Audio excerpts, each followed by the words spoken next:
Salve, minha gente, sejam bem-vindos a mais um Bíblia para Preguiçosos. Aqui comigo, Eric Camacho.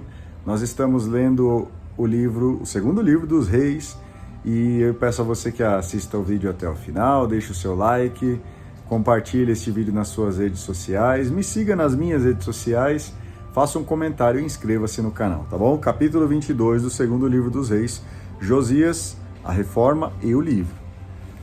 Josias tinha 8 anos quando subiu ao trono e reinou 31 anos em Jerusalém. Sua mãe se chamava Idida. Era filha de Radaia e natural de Besecate. Josias fez o que o Senhor aprova e seguiu em tudo o comportamento de seu antepassado Davi, sem se desviar nem para a direita nem para a esquerda.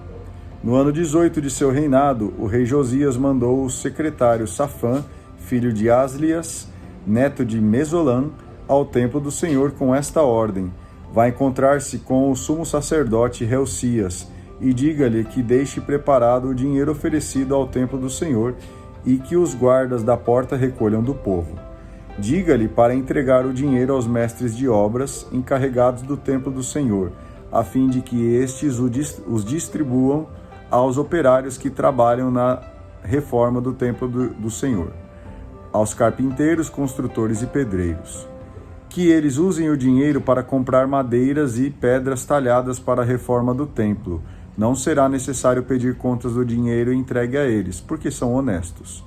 O sumo sacerdote Reucias informou o secretário Safã: achei o livro da lei no templo do Senhor. Entregou o livro a Safã, que o leu. O secretário Safã foi falar com o rei. Seus servos juntaram o dinheiro que havia no templo e entregaram aos mestres de obras do templo do Senhor. Em seguida, contou ao rei que o sacerdote Reucias lhe havia dado um livro, e Safã leu o livro diante do rei. Será que o livro é autêntico? Ao tomar conhecimento sobre o conteúdo do livro da lei, o rei rasgou a roupa e deu esta ordem para o sacerdote Reucias, para Aicã, filho de Safã, para Acobor, filho de Micas, para o secretário Safã e para o ministro Asaías. Vão consultar o Senhor por mim e pelo povo, a respeito do conteúdo desse livro que foi encontrado. A ira do Senhor deve ser grande contra nós, porque nossos antepassados não obedeceram às palavras desse livro e não praticaram tudo o que nele está escrito. O sacerdote Reucias, Aicã, Acobor, Safã e Asaías foram encontrar-se com a profetisa Hulda, mulher do guarda dos vestiários de nome Selum, filho de Tíqua e neto de Haraás. Ela morava em Jerusalém, no bairro Novo. Expuseram para ela o caso, e ela respondeu: assim diz o Senhor, Deus de Israel: digam a quem enviou vocês a mim. Assim diz o Senhor, Deus de Israel: vou fazer cair uma desgraça sobre este lugar e sobre seus habitantes. Vou enviar todas as maldições que estão nesse livro que o rei de Judá leu. Eles me abandonaram e queimaram incenso a outros deuses e me irritaram com toda a obra de suas mãos. Por isso minha ira se inflamou contra este lugar e não se apagará. Ao rei de Judá, que os enviou para consultar o Senhor, vocês dirão: assim diz o Senhor, Deus de Israel. Porque, ouvindo a leitura do livro, você se comoveu de coração e se humilhou diante do Senhor. Porque você escutou as palavras que pronunciei contra este lugar e seus habitantes, que serão objeto de espanto e maldição, porque você rasgou a roupa e chorou na minha frente, eu também ouvi você, oráculo do Senhor. Por isso eu o reunirei a seus antepassados. Você vai ser enterrado em paz na sua sepultura, e os seus olhos não verão todos os males que vou enviar sobre este lugar. Então eles foram levar ao rei a resposta da profetisa. Capítulo 23. O Deuteronômio se torna lei de Estado. O rei convocou todos os anciãos de Judá e Jerusalém para uma reunião. Depois subiu para o templo do Senhor com todos os homens de Judá e todos os habitantes de Jerusalém, sacerdotes, profetas e todo o povo, adultos e crianças. Leu para eles as palavras do livro da aliança encontrado no templo do Senhor. De pé sobre o estrado, o rei concluiu diante do Senhor a aliança para seguir ao Senhor, obedecendo a seus mandamentos, testemunhos e estatutos, com todo o coração e com toda a alma, cumprindo todas as palavras dessa aliança escritas nesse livro. e todo o povo aderiu à aliança, refazendo a identidade do povo. O rei ordenou ao sumo sacerdote Reucias, aos sacerdotes de segunda ordem e aos guardas da porta, que tirassem do santuário do Senhor todos os objetos feitos para o culto de Baal, do ídolo Aserá e de todo o exército do céu. Os objetos foram queimados fora de Jerusalém, nos campos de Cedron, e suas cinzas foram levadas para Betel. Depois ele destituiu os falsos sacerdotes que os reis de Judá haviam estabelecido para queimar incenso nos lugares altos das cidades de Judá e arredores de Jerusalém. Destituiu também aqueles que queimavam incenso para Baal, para o sol, para a lua, para as constelações e para todo o exército do céu. Retirou do templo do Senhor o ídolo Aserá, levando-o para fora de Jerusalém para o riacho do Cedron. Queimou o ídolo junto ao riacho do Cedron e o reduziu a cinzas que foram jogadas na vala comum. Destruiu as casas de prostituição sagrada que havia no templo do Senhor, onde as mulheres teciam vestes para Aserá. Mandou vir todos os sacerdotes das cidades de Judá e profanou os lugares altos onde esses sacerdotes haviam queimado incenso, desde Gaba até Bersabeia. Destruiu o lugar alto da porta, que ficava na entrada da porta de Josué, governador da cidade, à esquerda de quem entra pela porta da cidade. Os sacerdotes dos lugares altos foram proibidos de subir ao altar do Senhor em Jerusalém, mas podiam comer os pães sem fermento no meio de seus irmãos. Josias profanou o Tofete que existia no vale do Ben-Enom, para que ninguém sacrificasse no fogo seu filho ou filha em honra do deus Moloque. Eliminou os cavalos que os reis de Judá haviam instalado em honra do sol na entrada do templo do Senhor, perto do aposento do funcionário Natã-Meleque, que ficava nas dependências. Queimou também os carros do sol. O rei destruiu os altares que estavam no terraço do aposento superior de Acás e que tinham sido construídos pelos reis de Judá, e também os altares que Manassés tinha mandado fazer nos 2 pátios do templo do Senhor. Retirou-os daí e mandou jogar as cinzas no riacho do Cedron. O rei profanou os lugares altos que ficavam na frente de Jerusalém, ao sul do Monte da Perdição, lugares que Salomão, rei de Israel, tinha construído em honra de Astarte, abominação dos Sidônios, em honra de Camos, abominação dos Moabitas, e em honra de Melcom, abominação dos Amonitas. Quebrou as estelas, derrubou os postes sagrados e encheu o lugar com ossos humanos.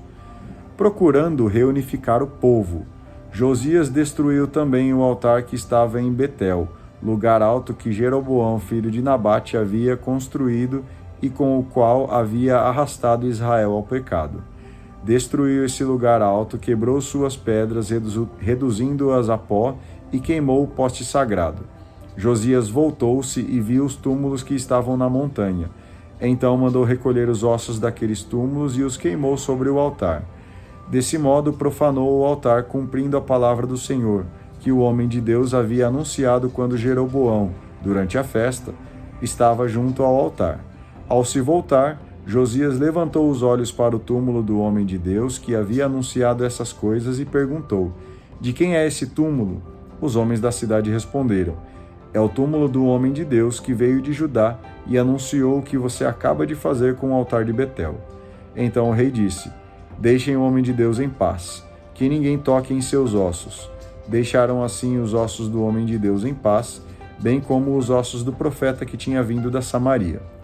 Josias fez desaparecer também todos os templos dos lugares altos que havia na cidade de Samaria.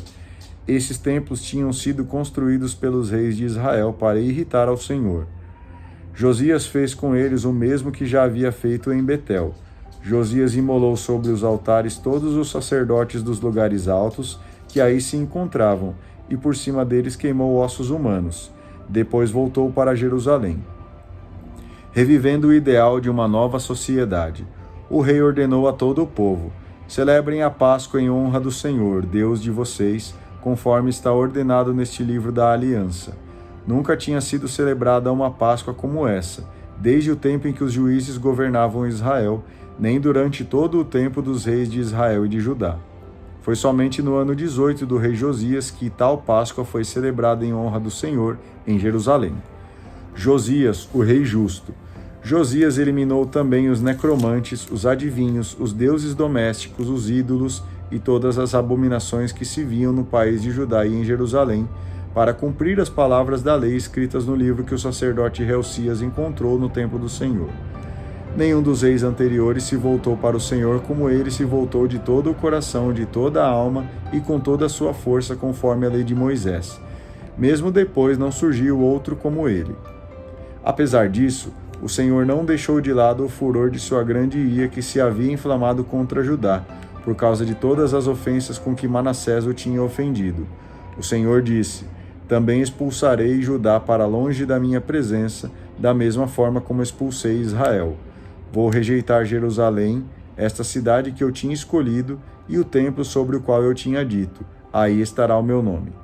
O resto da história de Josias e o que ele fez, tudo está escrito nos anais dos reis de Judá. No seu tempo, o faraó Necal, rei do Egito, subiu para se encontrar com o rei da Assíria, junto ao rio Eufrates. O rei Josias marchou contra ele, mas na primeira batalha em Megiddo, Necal o matou. Os servos de Josias transportaram seu corpo num carro, o levaram de Megiddo para Jerusalém e o enterraram no seu túmulo. Então o povo da terra pegou Joacás, filho de Josias, o ungiu e colocou no trono em lugar de seu pai. Joacás e a dominação egípcia. Joacás tinha 23 anos quando subiu ao trono, e reinou 3 meses em Jerusalém. Sua mãe se chamava Hamital. Ela era filha de Jeremias e natural de Libna. Ele fez o que Javé reprova, como haviam feito seus antepassados. O faraó Necal prendeu Joacás em Rebla, no país de Emate, para que ele não reinasse mais em Jerusalém. O faraó impôs ao país um tributo de 3,5 toneladas de prata e 34 quilos de ouro. Colocou no trono Eliacim, filho de Josias, em substituição a seu pai Josias, mudando o nome dele para Joaquim. Levou Joacás para o Egito, onde ele morreu. Joaquim pegou o tributo de prata e ouro ao faraó, mas para pagar a quantia exigida pelo faraó, teve que criar impostos no país. Conforme as possibilidades de cada um, exigiu a prata e o ouro necessários para pagar ao faraó Necal. Joaquim e a dominação babilônica. Joaquim tinha 25 anos quando subiu ao trono e reinou 11 anos em Jerusalém. Sua mãe se chamava Zébida. Ela era filha de Fadaías e natural de Ruma. Joaquim fez o que o Senhor reprova, como haviam feito seus antepassados. Muito bem. Obrigado a você que acompanhou o vídeo até aqui. Fiquem todos vocês com Deus. A gente se vê no vídeo de amanhã. Um grande abraço e tchau.